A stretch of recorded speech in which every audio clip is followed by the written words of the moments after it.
I've got people in my family who hit me across my head and say that everything about that you're talking about in ancient Egypt was a pagan, was paganism.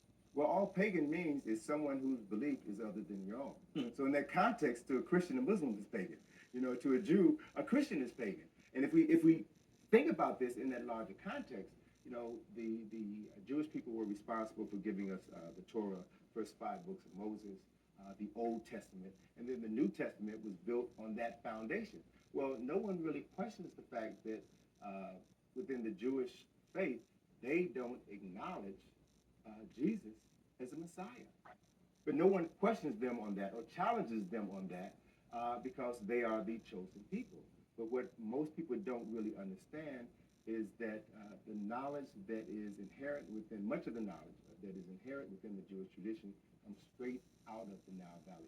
Sigmund Freud knew that in the book that was published shortly after his death, Moses and Monotheism. Sigmund Freud said that the origins of Judaism are Egyptian, that Moses was an Egyptian, and that many other scholars who have advanced this work, and it's talked about in small quarters of the world, but it's information that hasn't made its way to the general public. Something happened to me. It saddened me and humored me at the same time. I was in New York, and I got in a cab, was running out to JFK from Midtown, and I could I thought I could tell by the cab driver's name that he was Egyptian. Mhm. So I said, "Where are you from?" You know. So he said, "I'm from Egypt." I said, "Hey, my African brother," and he almost lost his mind. I am not African. Is he African? Well, the last time I checked, Egypt is still on the continent of Africa. So that would mean indirectly that he wasn't African, even though we know that the Arabs did not come into Egypt as invaders until 648 AD. So they are interlopers. I know, and I have this conversation with many Egyptians. I travel to Egypt every year, have done that for the last 34 years, and made many friends with many Egyptians and taught them their history. Most Egyptians believe that their ancestors built the pyramids. When I show them a historical timeline and show them that what we call the pyramids, because pyramid is a Greek word as well, what we call the pyramids were built by Africans over 1,000 years before Muhammad was even thought of. So you say Imhotep, Yes, Imhotep designed the and first one. oversaw the construction of the first pyramid, a 190 foot high building, a 19-story skyscraper that is still standing in Africa today. Still standing, and has anyone figured out how it was done yet? We're not clear. We're not sure.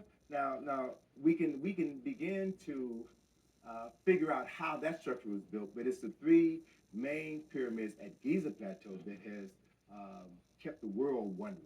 The Great Pyramid at Giza is the first and the oldest wonder of the seven wonders of the world, and the only one that's still remaining. And that has remained a mystery because it was built with a technology that modern man still does not know how to use or to replicate. And if you would, let's talk. Let's explore for a second some of the fundamentals of that.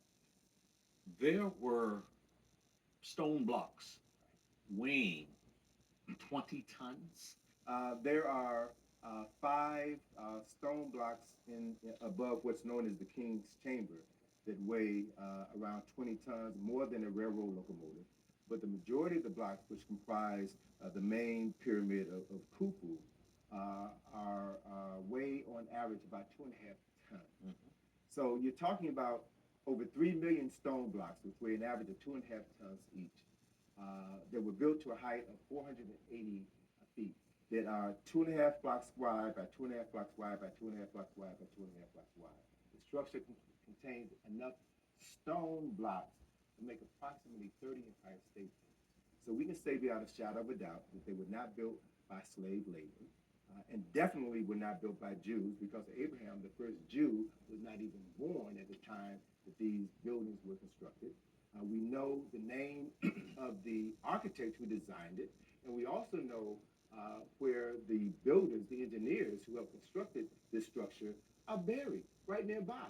So we know that this was one of the greatest feats of human engineering ever accomplished on this planet. and it's in Africa, which is one of the reasons why people want to disassociate Egypt from Africa, because it means that Africans must have developed this technology thousands of years ago. And so, to your understanding and extensive research, what do you think is the most plausible explanation given by experts as to how it was done?